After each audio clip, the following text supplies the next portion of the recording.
Саламатсыздарма, мен Тәсетке орта мектебінің 8-ші сынып оқушысы Қалжан Рамазан Қанабекұлы. Менің жобамның тақырыбы ай кратерінде орналасқан биостанция. Зерттеудің мақсаты ай кратерінде орналасқан биостанцияның тіршілік ету ортасын бақылау, Arduino платформасында жұмыс жасап, автоматтандыру процесін модельдеу, ғарыштағы қоршаған ортаны зерттеп, автоматтандыру процесін түсіну.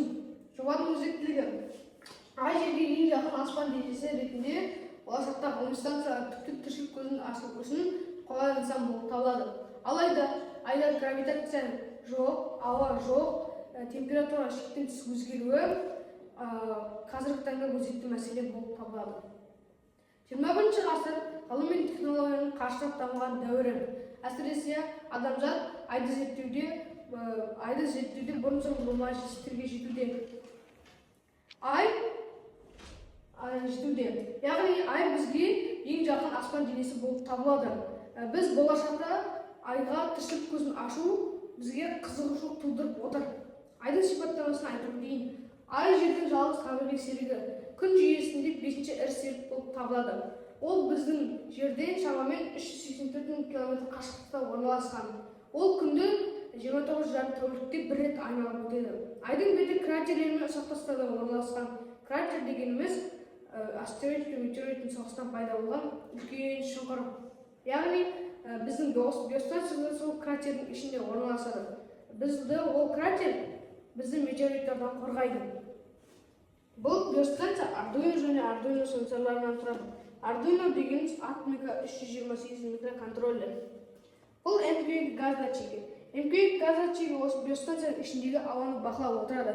Яғни бізде биостанцияның ішінде тіршілікке зиян кері әсерін беретін ауа пайда болса, бізге сигнал береді. Бұл DHT-11 сенсоры. DHT-11 сенсоры биостанцияның ішіндегі ауа ылғалдылығын бақылап отырады. Яғни ауа бізде күрт төмен түсіп кетсе сигнал береді. Бұл су моторы. Бұл су моторы арқылы біз жер бетінде отырып ақ осы биостанцияға су жібере аламыз. Яғни біз осы су батырмасын басу арқылы осы су жібереміз. Бұл біз осы су моторы арқылы осы гүлді отырғызған болатынбыз. Бұл бізде судың ылғалдылығын тексеретін датчик. Яғни бұл датчик бізде су сезбей қалса, осылай сигнал береді. Су сезбей қалса дегенде, бұл яғни су моторында су бітті, су жоқ деген сөзді білдіреді.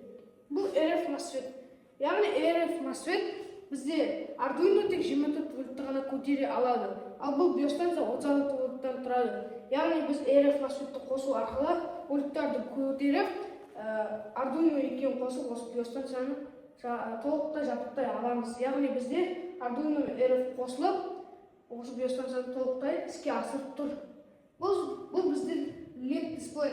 LED дисплей бізде күннен өзіне зарядты алып, осы биостанцияны толықтай жарықтандырады. Яғни міне күн батареясы. Бұл бізде желдеткіш. Яғни желдеткіш осы биостанцияның ішіндегі кислородты айналдырып, бір қалыпта ұстайды. Яғни біз осы желдеткіш батырмасын басу арқылы іске асыра аламыз.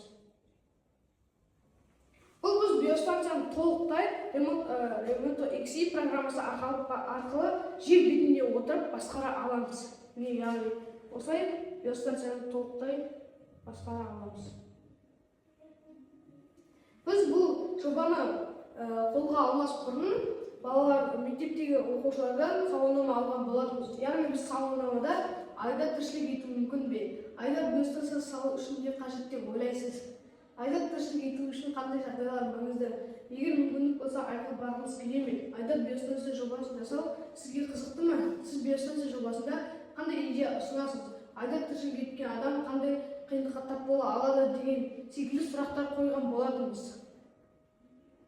Яғни менің қорытындылап келе айтарым. Мен жобаны зерттеу барысында айда тіршілік етудің қаншалықты қиын екенін түсіндім. Яғни біз айда табиғи жолмен мүлдем тіршілік көзін аша алмаймыз. Себебі айда ауа жоқ, гравитация жоқ, температура шектен тыс өзгереді. Біз тек осылай жасанды жолмен ғана айда тіршілік көзін ашып, айды өзімізге игере аламыз.